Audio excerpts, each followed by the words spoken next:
Good afternoon, and welcome to the City Club of Eugene's March 21st, 2025 program, Leading Lane Community College, a conversation with President Stephanie Bulger. My name's Andrew Kalk, and I am City Club's president. We're coming to you from our home at the historic Wow Hall in the heart of downtown Eugene, and it's my pleasure to extend a warm welcome to President Bulger, and also to all of you joining us here in person, online, and over the radio. Since 1990, City Club has been dedicated to our founding mission to build community vision through Eugene Area Chamber of Commerce, serving as a catalytic leader in creating a vibrant and diverse economy that drives economic opportunity and well-being. Kaiser Permanente, which exists to provide high-quality, affordable healthcare services and to improve the health of our members and the communities we serve. More information at www.kp.org. The University of Oregon has helped Oregonians question critically, think logically, reason effectively, communicate clearly, act creatively, and live ethically since 1876. More information at uoregon.edu. Lane Community College, we'll hear a lot about them today. They transform lives through learning. LCC provides comprehensive, accessible, high-quality educational opportunities that promote student success. For more information, visit lanecc.edu. And thank you to the City of Eugene and to Lane County for their support as well. We are so glad to have President Bulger back to the City Club stage. When we last heard from her here in 2023, she was still in her first year guiding LCC. Now a grizzled veteran with major initiatives happening across campus, President Bulger returns to our stage at a time of great uncertainty for higher education institutions across the country. President Bulger's resume is too voluminous to repeat in full on the air today, but of critical importance this week, she holds degrees from BYU, the University of Utah, and the University of Michigan, all of whom are participating in March Madness. She's a winner on the court and here on stage, so please welcome back to City Club, President Dr. Stephanie Bulger.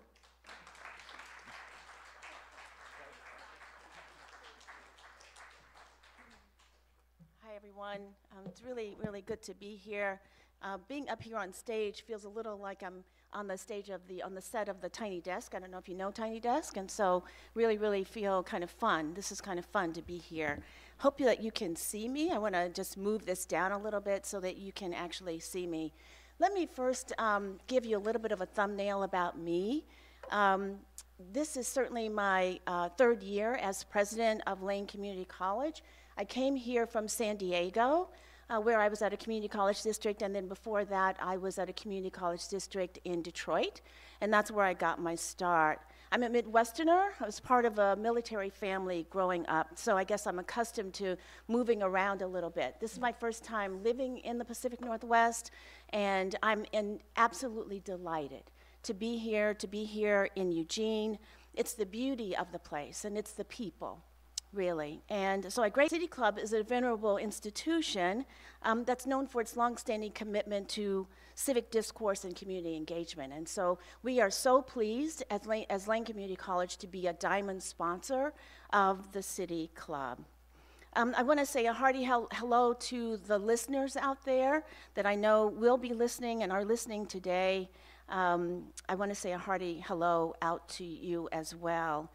So I was here 2 years ago, and as you heard Andrew saying, and I shared some transformative building projects at that time at Lane. And those projects were made possible by the community support of Lane Community College back in May of 2020, when the voters passed a bond of $121.5 million. So I want to thank you again for that. I also shared at that time a strategic vision. Now, of course, I was only in the role for a few months, but I shared a strategic vision that had a genesis in what I saw at the time in our community and also from some advisors. So what I'll be sharing today with you are some updates on our progress, some key challenges, and a bit about Lane's future. And why it's going to remain a destination for innovation and opportunity in our community. So let me first start with the progress at the institution related to the bond project. So the buildings that I mentioned and the renovations are complete. Now, see, we build buildings very, very fast here in Oregon. Those buildings were groundbreaking when I came, and now they are complete and they are open. We brought the dental clinic, which was on Willamette Street, back to the main campus. We have completed renovations and opened the centers, Cottage Grove and also the Florence Center. They are offering courses.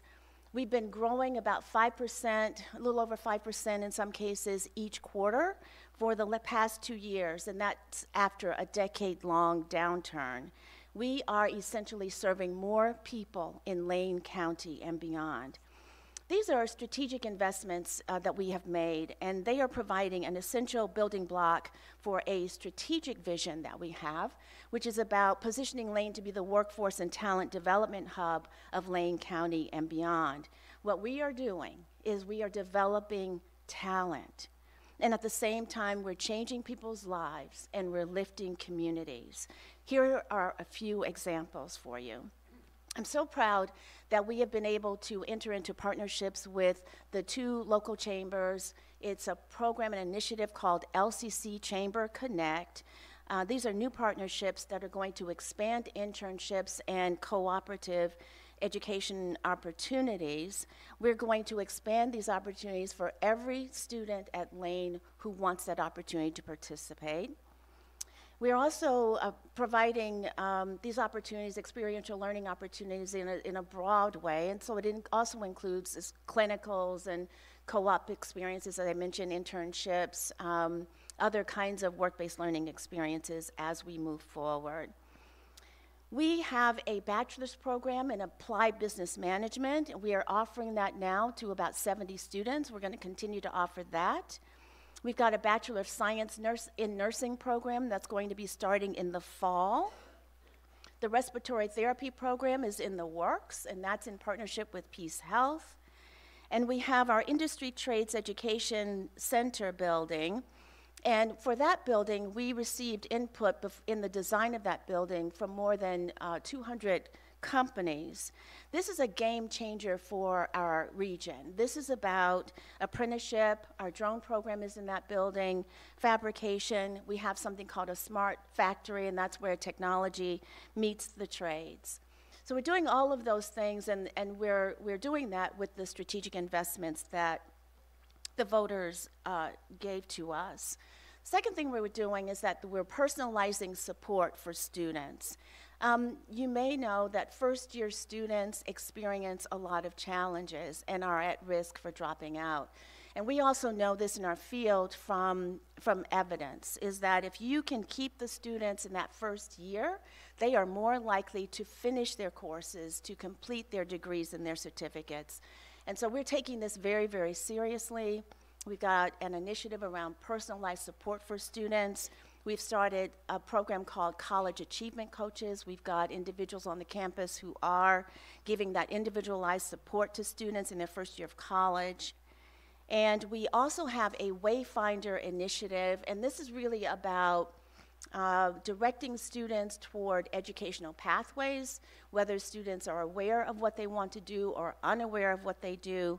We are leading students to their passions through educational pathways.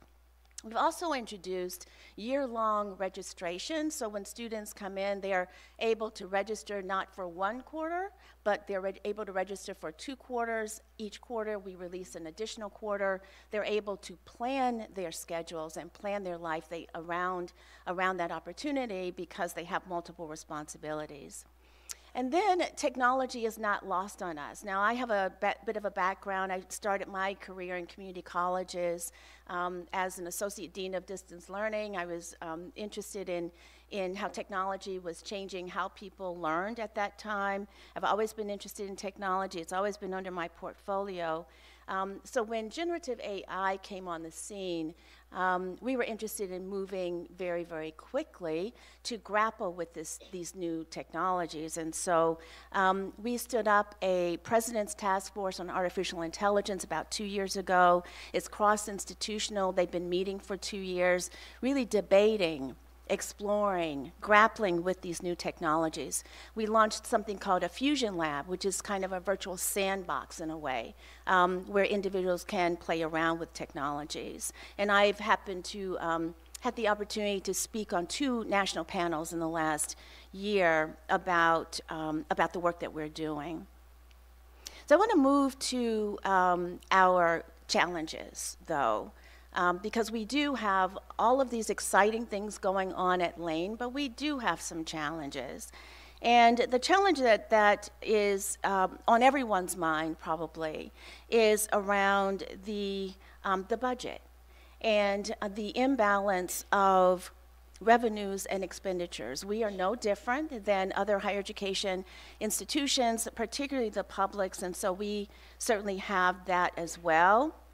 And I would say that the Board of Education, I want to recognize that we have a Board of Education member here in the audience, and so thank you so much for being here. And we may have some who are listening in as well. The board and I are really sensitive to the tuition cost and the pressure that's on those tuition costs, especially when 30% of our students are receiving federal financial aid. That's the biggest challenge, I would say, that we've got. And now we participate and we take the lead on a lot of advocacy. So we do that in Washington, D.C., we do that in Salem, and national level, and also here at our local level. That said, our students still have needs that we are continuing to advocate for. The other challenges that I won't go into detail about, but I'll just list some of the other key challenges that we have, and those are about our aging infrastructure. You might know that the main campus for Lane Community College has about over 300 acres. And so we've got a number of buildings on the campus. We do have aging infrastructure. We do not receive dedicated funding from the state with regard to taking care of that infrastructure. Cybersecurity, if any of you, we've all had personal experiences with this, with cybersecurity issues. We certainly pay attention to that on the campus. It's a challenge. There's some evolving student needs that are not just emerging. We've always had them, but they are emerging in greater intensity. Mental health is one example of that. The affordability, maintaining access to our institution is also a challenge. And the federal landscape. We're monitoring the federal landscape very closely, and we may have a dialogue about that if you've got questions about how we are reacting to some of what's going on in the federal landscape. So here's what I'm excited and optimistic about. I wake up every morning optimistic about the work I do. I think that you can't do this kind of work without having that kind of optimism. So I'm excited about expanding Lane's role in the community. I mentioned the LCC Chamber Connect. Most people know that if you call my office and ask me to come and speak to any group, I will be there. I have done that with our K-12 partners. I've gone to where the superintendents work. I've been to about 8 of the 16 districts to talk to them as well. What we want to do is we want to build and we want to strengthen talent in our region. And we believe that Lane is poised to be able to do that and is really the destination for that. We're also building a culture of belonging at the college. In this last year, we have been working on something called psychological safety. It's a term that industrial organizational psychologists use. They do research around psychological safety. It's really about helping people feel more like they belong in an institution, and we have been working on that so that every individual, employees and students, feel that they have a place at Lane. And finally, what I'm excited about is taking a human-centered approach to technology and to generative AI and any other technology tools that we are going to see in the future. So we're really, really excited about that. I'm grateful for the partnerships that we've got currently and the partnerships that we're going to develop. And I want to wrap up by giving you some ways to engage with Lane. April 26th, if you're taking some notes, we actually have some notebooks on the table for you, notebooks and pens, if you'd like to use those. But April 26th from 10 until 2, We are having, for the third year, I believe it is, fourth year, we're having an open house, and that open house will include a variety of tours of the campus. It's a beautiful campus if you've never been there, but we're also going to be doing some dedications of the 2 new buildings on campus, the Health Professions Building and also this Industry Trades Education Center. The second opportunity that I wanted to share with you is that we're always looking for scholarship readers. And so this is a really, really nice opportunity that I want to describe to you. And I want to recognize that we've got 2 LCC Foundation board members in the audience too. And I hope that you'll raise your hands. We've got 2 LCC Foundation board members. One of the things that happens is that the foundation helps us with giving over $1 million in scholarships to students, and this is very, very beneficial when you have students who have the kinds of financial needs that we've got. Well, people from the community have an opportunity to actually read the scholarship applications and help to award those scholarships. And then finally, what I'll mention is a way to intersect with us. Now, how many people, because this happens at every audience I go to, how many people in the audience have taken at least 1 class at Lane Community College? That's right, that's what I thought. We have resurrected something called the LCC Alumni Network, and we're going to give you a way to engage with that alumni network. Right now, we are generating interest in the alumni network, and there will be opportunities for you to continue to engage with us, because I personally believe that the value proposition for the community college is not just that you come to us for a course, a certificate, a degree, but it is actually that you come to us throughout your lifetime of a career. I have met people who have told me about being professionals, coming back to Lane to further their current profession or even to change professions. I believe that that is going to continue into the future for people, and you can actually do that at Lane Community College. So with that, I think what I'll do is have Andrew come back up on the stage so that we can take a very short break, and then we can have questions and dialogue. Thank you.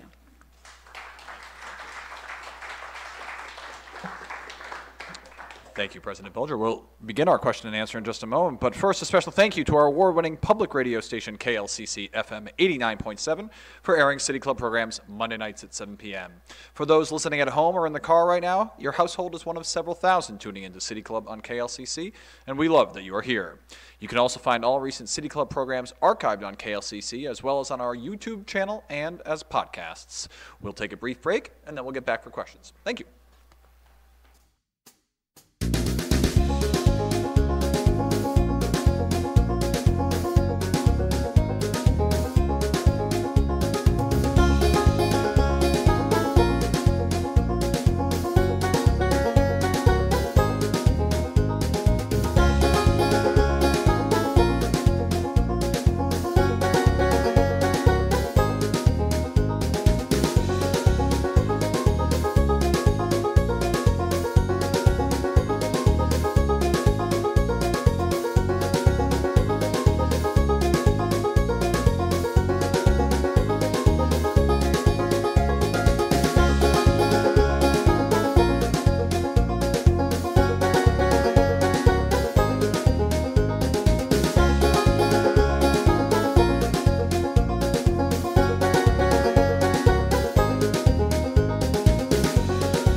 Welcome back to the City Club of Eugene in our conversation with LCC President Dr. Stephanie Bulger. First question.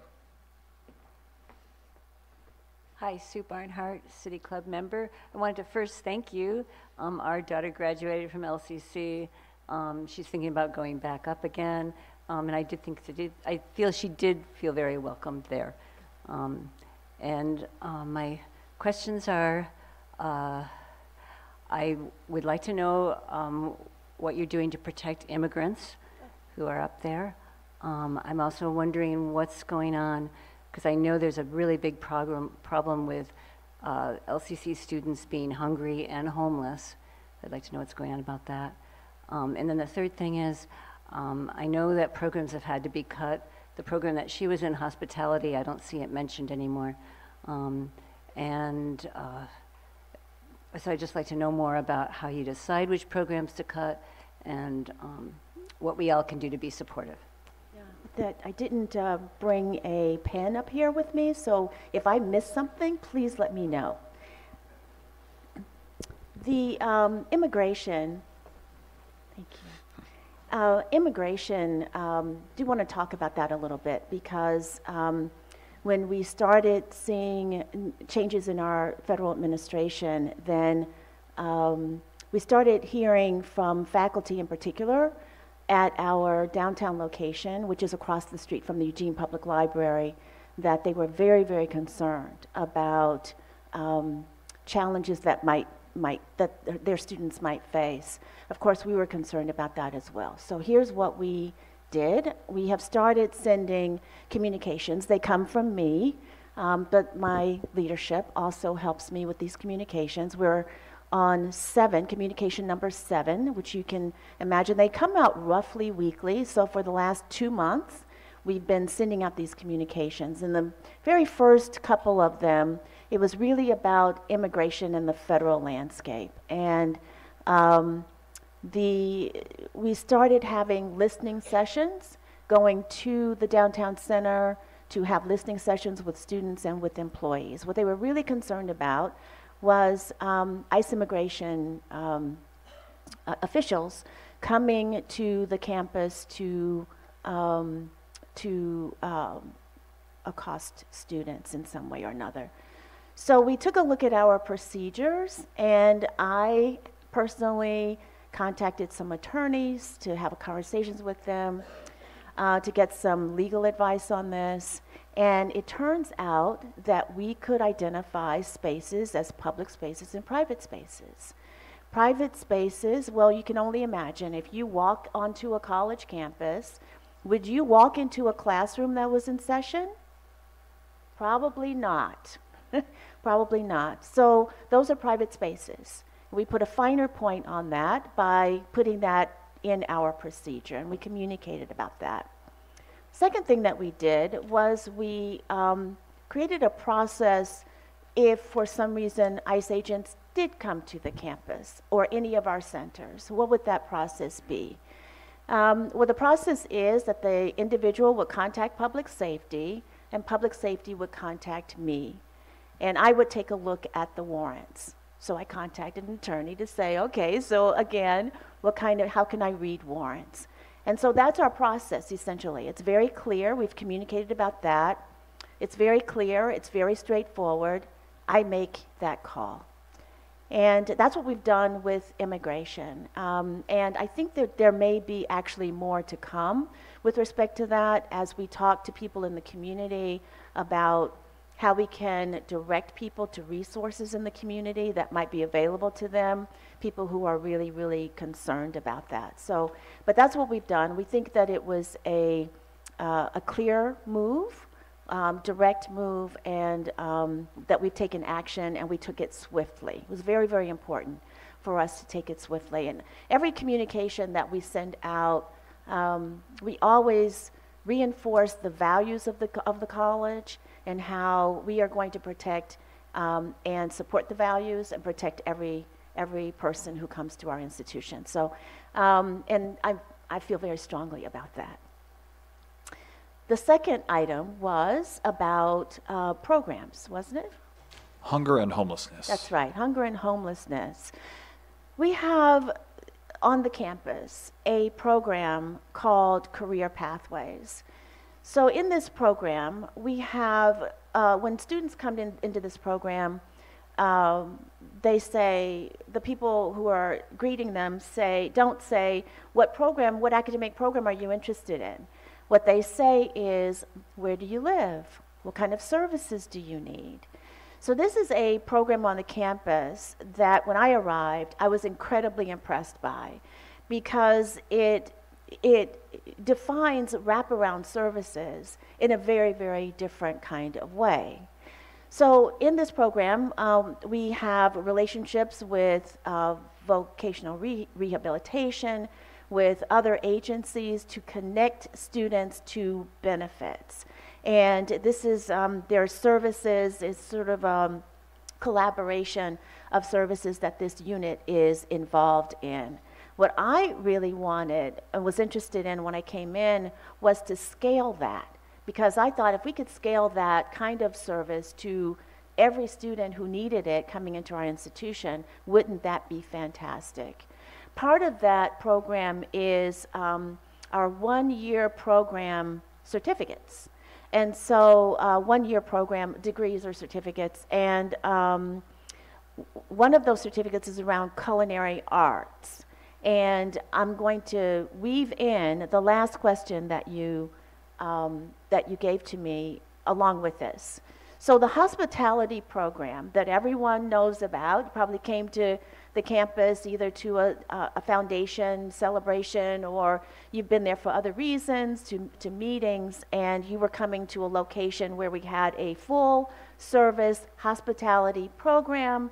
The culinary arts program would cook the food and all of that. It was just absolutely gourmet and delicious.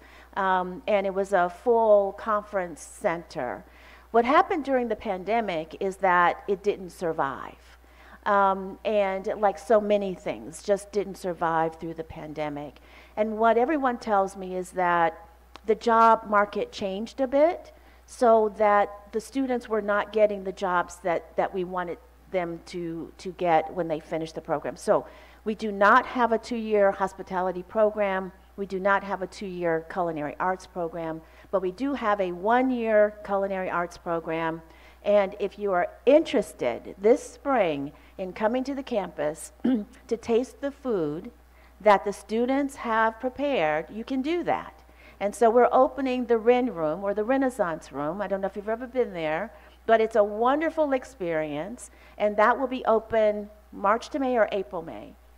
April, May. And you can ask one of our folks here to help you identify how to get access to reservations, and you will be able to participate in that. So we're really, really excited that we're able to continue that program. These 1-year programs are also offered to students in this Career Pathways program. And what we've done in the broader campus is what I alluded to earlier about our college achievement coaches. That is also one way for us to provide a little bit of case management with students in their first year of education at the college. I think I've hit everything except one thing.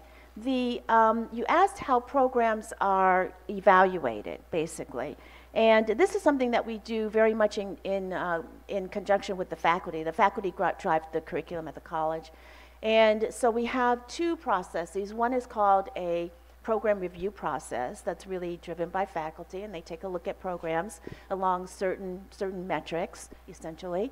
And then there's a portfolio review process. So it takes all of the curriculum together, and there's a portfolio review process that all of the programs collectively go through as well.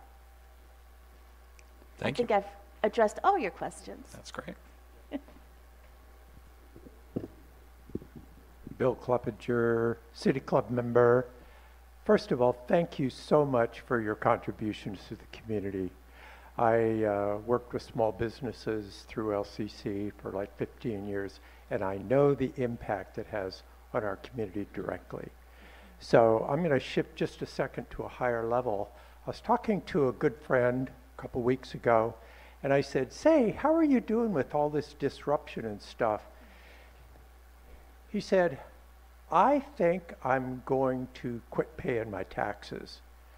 And I said, oh man, there's a better way to do that. And I said, if you make contributions, you can choose where your money's going and it reduces your taxes.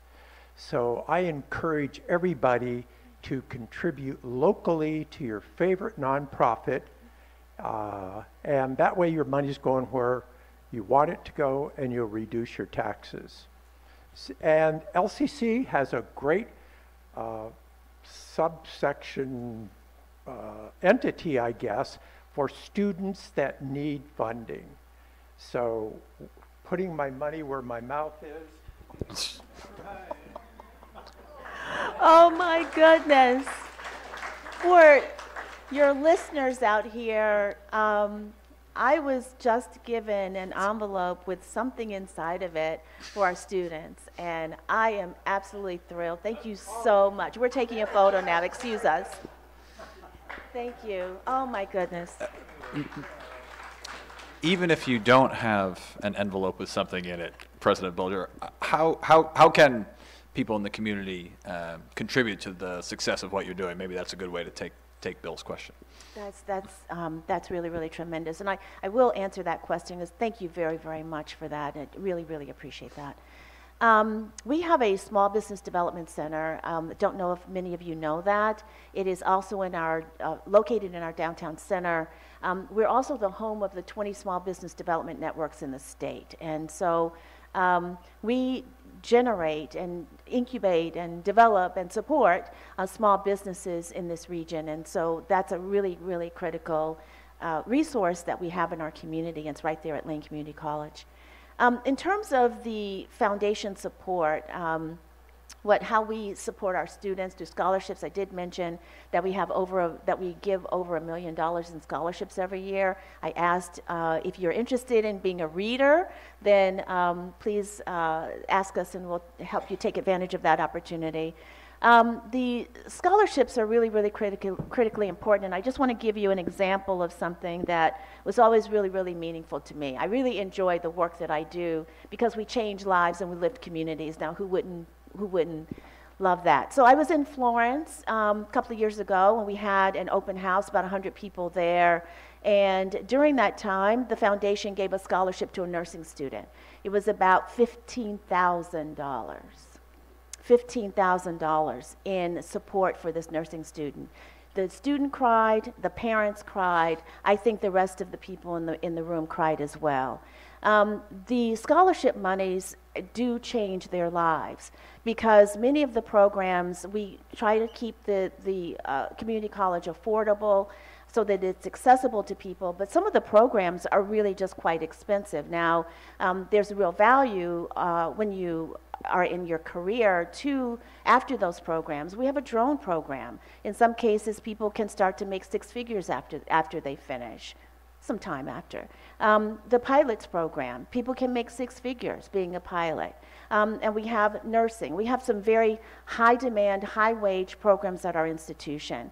Well, these are not without cost to participate in these programs. In our trades, we have other opportunities for your support. In our trades, there's a lot of equipment that the students need, tools and that kind of equipment. And so any bit that you give to our students is not just appreciated, but it's put to good use. Thank you very much. Terrific, thank you. Next question.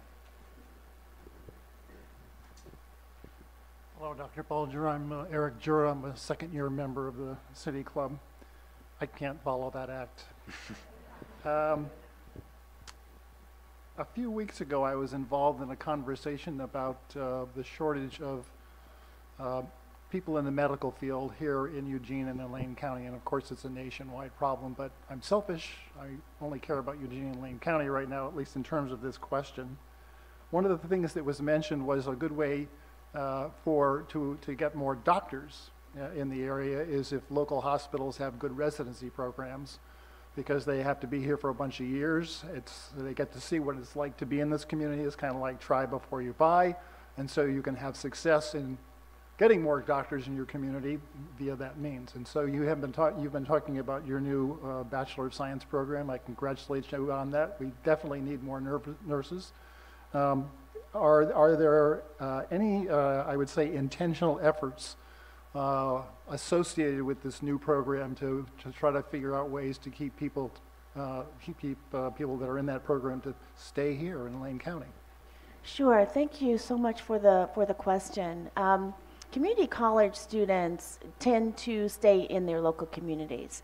They want to stay in their local communities. They want to live close to where they grew up. And we have fewer challenges than, say, a university might have with something like that. We do an economic impact study roughly every year. The statistic I like is about how much our students will make after they leave and finish with us. So on average, students make about $7,900 more each year when they get an associate degree as compared to a high school diploma. So in terms of the students that we're graduating, going into careers, they will likely stay in their local communities. We are generating as many healthcare professionals as we possibly can. Some of the requirements are not just local to Lane, but they are actually state requirements, like from the State Board of Nursing, other kinds of requirements that may constrain some of the growth. We've been very, very fortunate, though, to have Peace Health here in the community, because several years ago, Peace Health invested in in our nursing program and gave us funds to support 4 faculty at that time. Since I've been here, Peace Health also gave us some funds in order to support another cohort of nursing, so we're able to develop and graduate another cohort of nurses prepared at that associate degree level, and to also bring back the respiratory therapy program. So we're really, really excited about that. Now that we're going to be offering the Bachelor of Science in Nursing program, what that will do is it will raise the skill level of the associate degree prepared nurses who do complete the NCLEX and they have the license as a nurse. More and more, we're looking to see more bachelor's prepared nurses so they have a little bit higher skill set. And so we're really, really excited that we're going to be able to do that. But no, please rest assured that most of the community college students will stay right here, which is why when employers say that they can't find good employees or can't find employees, I say, well, we need to partner, because if you want employees and you want diverse employees, then you come to the community college. It's also the reason why we want to start when the students are in college to develop skills through experiential learning so that they're even more prepared when they go to work. Employers are telling me too that they're seeing some very interesting things about how individuals present themselves when they go for interviews and when they start their first job. So we are looking to help the businesses and nonprofits and other kinds of organizations to help develop the students before they leave us. Thank you. We'll slice in one question from our online audience, and that is, how do you support K through 12 students and educators, both here in 4J and Eugene and throughout Lane County's public schools? We have a partnership with our school districts where high school teachers can teach college courses. Students will get high school credit and college credit. We call it the College Now program. Faculty actually oversee this. It's a nice opportunity for the high school students to be able to take the courses while they're in high school. We certainly know that we have high school students who are taking college courses, whether they are in person, online, hybrid. We know that we have that going on as well. We're supporting high school students. One of the things that I really, really enjoy is when we have a women in trades opportunity for students to come in. So there's a women prospective college students who are in high school and they come to campus and they are exploring the trades. They oftentimes come in with their fathers, and it's just really, really kind of heartwarming. We also have something called a Trades Expo, and we get hundreds of students, high school students coming into the college to interact with our trades programs. I had an education summit not too long ago, maybe about a month or two ago, with our school districts and Lane ESD, the Education Service District. We had about 9 of the 16 districts represented, have great relationships with all of the superintendents. And so we're going to be exploring how we can strengthen our partnership in order to provide service to more students throughout the county. I recognize, as others do, that we have a declining number of high school graduates.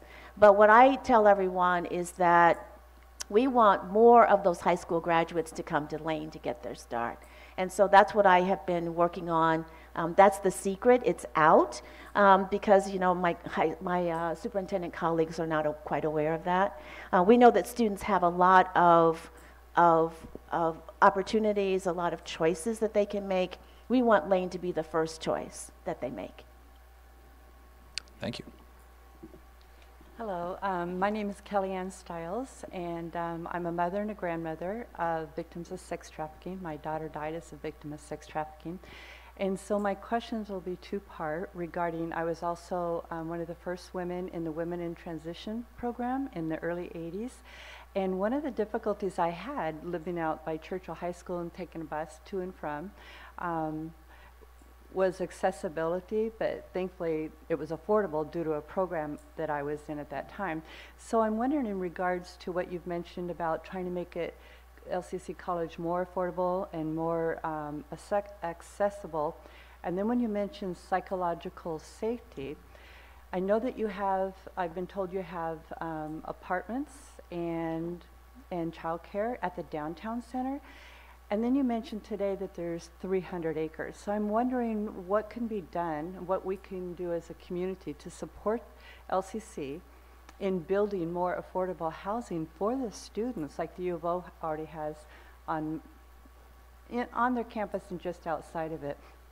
And then knowing that my daughter tried to go to LCC briefly when she was first being trafficked and wasn't able to succeed regarding that. So when you talk about psychological safety, what resources do you have available for people who are experiencing family domestic violence or partner domestic violence, that kind of thing, and then sex trafficking? Because I know for a fact, as a member of Lane County Against Trafficking, that there are survivors who attend LCC, and sometimes there used to be, I don't know how much right now, traffickers who attend. They can go to free college, but while they're doing it, they can also be trafficking. So what resources do you have available to let the students know that extra measure is available for them? Of course. Thank you very much for that question. We started a mental health center on the campus, and we started seeing, post-COVID in particular, we started seeing a lot of students who were having mental health challenges. And so we started the mental health center, and we understand that that is very heavily used, and that is one of the places where students can go if they are having some challenges. I would say that at the college, though, we are all attuned to looking out for anything in the college that might be counter to the values that we hold at the institution. What I wanted to say about psychological safety, it is an intentional effort of ours. For us, it's about establishing norms where everybody at the institution, the employees and the students, feel safe and like they belong and welcomed at the college. So the college created a statement around being welcoming and being belonging, feeling like you belong at the college. And so we think that we're looking at that, and we are working with that so that we can reinforce some of those norms. But I would say that for any student at the college, we have the mental health center. Faculty very much care about the students. We have advisors and counselors. We have individuals like that, and all of us really look out for anything that may be out of the ordinary. I forgot to mention about the psychological safety and what resources you have available. Are your staff, the teachers, security guards, are they specifically trained regarding the red flags, the signs of sex trafficking? Because not many of the victims feel free to seek help. And so it's important for our community to become more educated so they can address the issue privately, somehow find a way to help them. Or if you start seeing the signs, like you said, the mental health issues, when they go to get help there, they might not actually know that they're a victim of sex trafficking. They think they're being called a prostitute, a hoe, that kind of thing, that they don't have a choice. But in some, they do know because there's more awareness right now. But they actually, just like a domestic violence person, survivor, sometimes they have a hard time identifying what they're going through or knowing who to trust to get help and what are the resources going to be available. If they finally do, as you say, make the courageous change, if they try to reach out, they need to know that the people they're reaching out to care, which you have implemented, they do, but they also need to know what are the resources going to be to help them rebuild their lives after this. I really appreciate you bringing all of that to my attention, and certainly when I go back to campus, then I'll be exploring some of those areas. Our public safety officers are very well trained. Professional development is something that we invest in at the institution, and particularly in our public safety officers. They are part of the college community and act like they're part of the college community. They're not intimidating in that way in the carrying out of their position. So I would imagine that they actually are attuned to the kinds of actions, the kinds of behaviors that you're talking about, and would be supportive in that case. Greetings, I'm Paul Thompson, longtime City Club member. Thank you for helping us today very much. Yesterday, President Trump signed the executive order to dismantle the Department of Education. My question is twofold. One is that good for Lane County? And second, what do you expect the impact to be? Thank you for the question. I knew that question was going to come up. So to answer the question, we don't know. We don't know, but we're monitoring the situation very, very closely. We're monitoring particularly the things that we care about that will directly impact our students. For example, the federal financial aid, Pell Grants, something called Pell Grants, something that 30% of our students actually get access to. And we understand that those have not been affected by any cuts to the Department of Education. And that was prior to the executive order that we saw, I believe it was yesterday, to completely trying to dismantle that. So we look at that, and there are some programs that we look at too. One is called TRIO on our campus. It's for at-risk students. We look at that as well. We understand that that is not being affected. So what I'm concerned about certainly is then if you move the federal financial aid to a different agency, any disruption, we're looking at that very, very carefully because we want to make sure that we are serving our students to the best extent possible.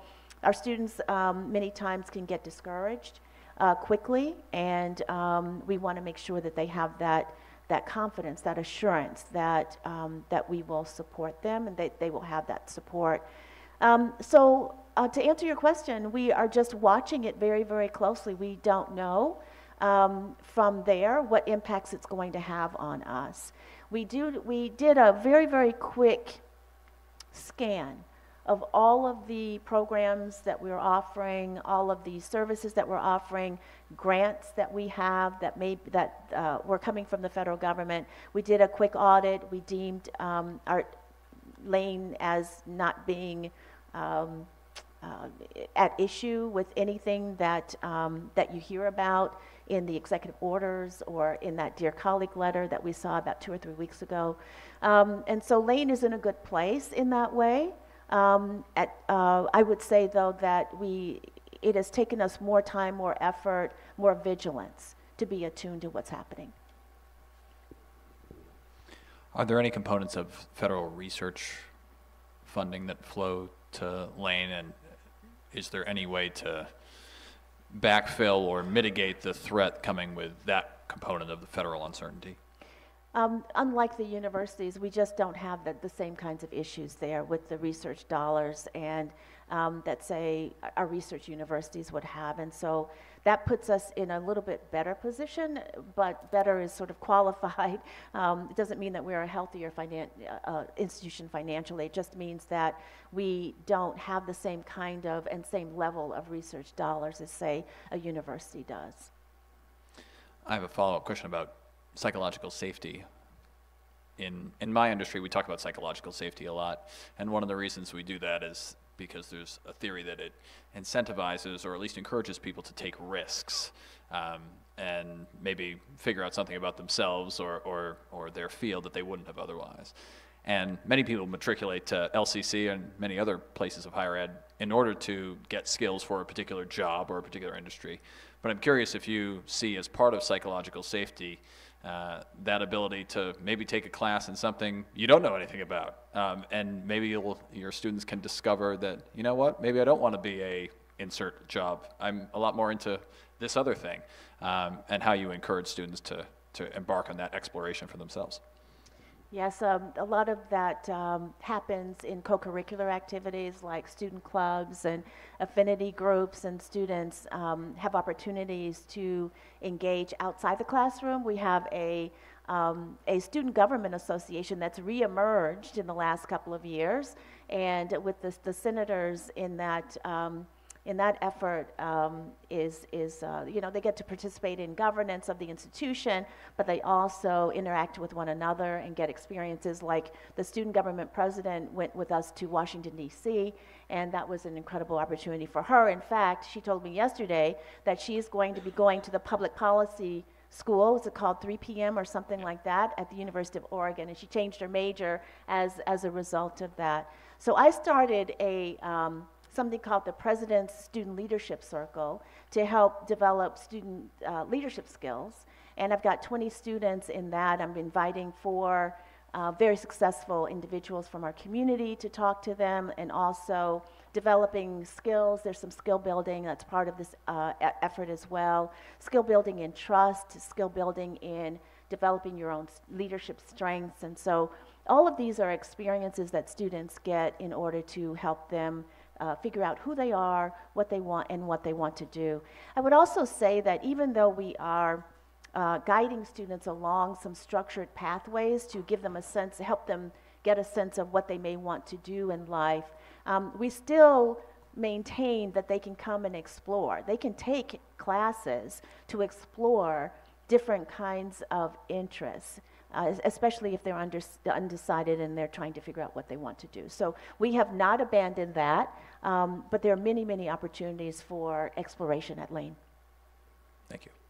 Mary. Hi, Mary Layton, member of City Club.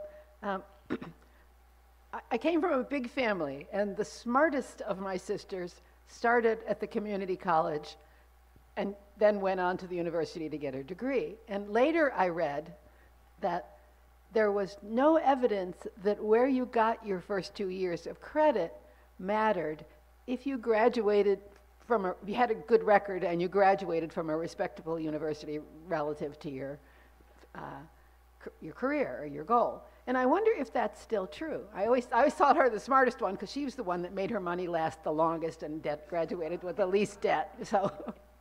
That's right, Mary. Thank you so much for that question. It is still true. There has been, for decades now, there's been research done on the success of transfer students going to university, and so doing those first 2 years at a community college and then going to a university is not only makes good financial sense, but you are able to participate in smaller classes generally. So your econ class, you might remember econ. I remember econ going to college, 400 people in the room exactly.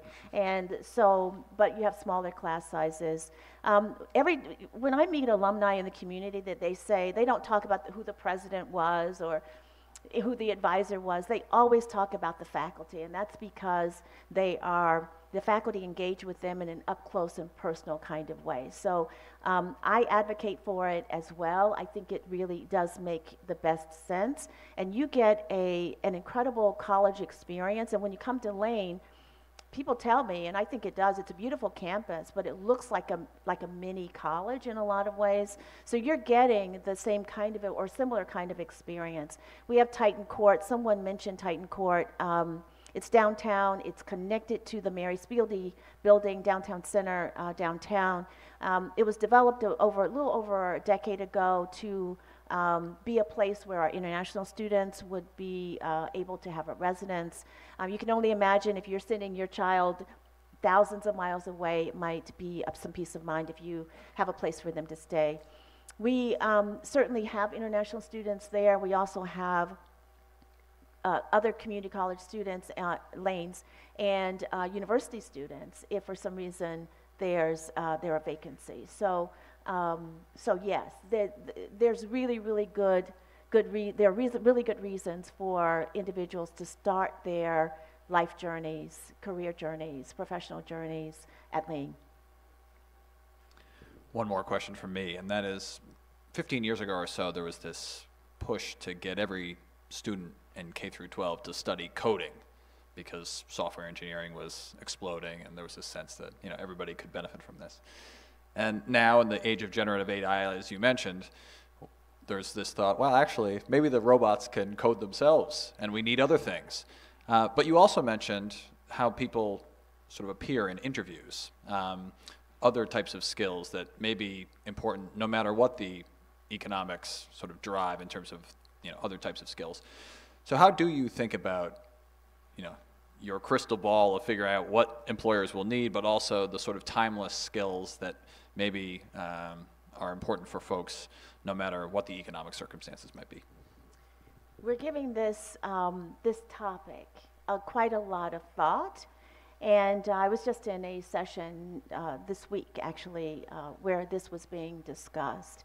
What the field is saying is that we're taking a look at, the best thing is to take a look at the skills that are required in certain kinds of jobs and determining what skills are routine kinds of work. Those will likely be automated no matter what profession we're talking about. Some that are immediate of mind are, say, design fields. You'll see a lot of creative fields actually responding pretty strongly to generative AI because that is an area where you can create replicas of people and text.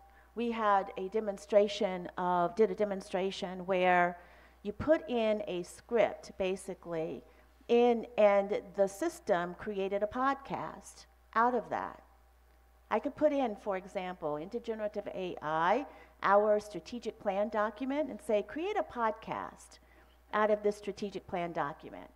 And the technology tool could do that. So, so we know that there are some areas that are some skills, some types of skills, some types of work that are probably going to be impacted immediately, and in some fields more than others. So what we think about, though, is how we can help to train individuals so that they can use these tools while they're in college right now. And we're also looking at our employees and how our employees might be able to benefit from some of these tools so that it may augment their work.